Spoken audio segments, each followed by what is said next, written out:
PSC সাংবিধানিক একটা committee থাকবে। এখানে কোনো দলের, কোনো মন্ত্রীর, কোনো প্রধানমন্ত্রীর হস্তক্ষেপ এখানে থাকতে পারবে না। আজকে প্রথম এজেন্ডা যেটা পিএসসি পাবলিক সার্ভিস কমিশনের উপরে আমাদের আলোচনা আজকে হচ্ছে। তো আলোচনার শুরুতেও একটুখানি আমাদের আজকে পার্লামেন্ট একটু উত্তেজিত হয়েছে, কারণ এর আগে আমরা দু একটা বয়কট দেখেছি, ওয়াকআউট দেখছি এবং ওয়াক ইনও আমরা দেখছি। তো আমি বলতেছিলাম ওয়াক ইনের আইনগত কোনো ভিত্তি এই মিটিংয়ে আছে কি না, পার্লামেন্ট আছে তো জানি না, এটা খুব জানি না। তবে হাউসটা কিছুটা প্রাণবন্ত হচ্ছে, উই আর এনজয়িং দিস। আসলে আমাদের প্রস্তাবটা কী ছিল কমিশনের পক্ষ থেকে? প্রস্তাবটা ছিল এই কয়েকটি সাংবিধানিক কমিটি আগে থেকেই স্বাধীন ছিল, এখানে সরকারের হস্তক্ষেপ করার কোনো আইনগত সিস্টেম ছিল না।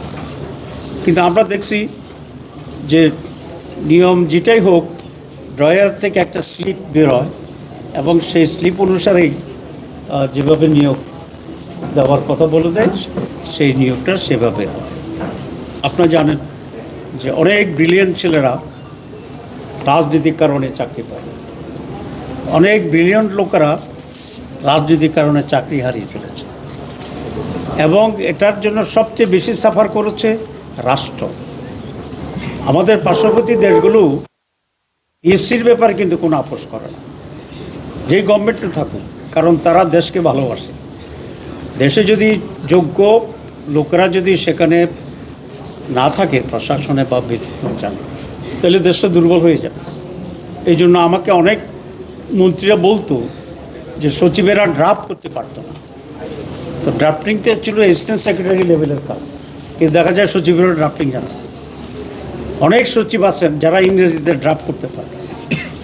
এই যে বিশাল একটা অধপতন আমাদের রাষ্ট্রের যে দুর্বলতা, এবং বিদেশে গিয়ে নেগোশিয়েট করতে পারে না, কারণ ইংরেজি অনেক সময় অ্যাকসেন্ট বুঝে না। এটা ট্রু, এটা বাস্তবতা।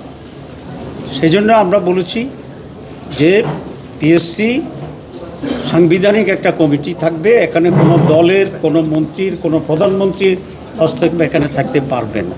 মোনালিসা হেভি ফ্লো 15 পিস প্যাকেটের সাথে 8 পিসের একটি প্যাকেট একদম ফ্রি। এটার বিরোধিতা করার তো আমি কোনো কারণ দেখতেছি না।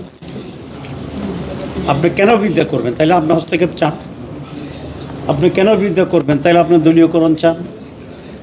একটি দলের জন্য এটা সমস্যা হইতে পারে, যে দল মনে করে আমরা ক্ষমতায় গেলে আমরা কিছুটা বেনিফিট নেব, আর যদি মনে করে যে না আমরা কোনো অবৈধ বেনিফিট নেব না, তাহলে এখানে মেরিটের বেসিসে নিরপেক্ষভাবে আমাদের দেশের যারা উচ্চ প্রশাসনে আছেন তাদের নিয়োগ হবে, এতে তো আপত্তির কোনো কারণ নেই। আমি বলেছি বয়কটের পরে যে তাহলে এই হাউসকে কনভিন্স করতে হবে যে নিরপেক্ষ, হস্তক্ষেপহীন, মেরিট ওয়াইজ একটি রিক্রুটমেন্ট যদি হয়, তাহলে দেশের এটা আমাদেরকে কনভিন্স করতে হবে। আমরা যদি মনে করি দেশের খুব অসুবিধা হয়ে যাবে, অবশ্যই সেটা আমরা করব না।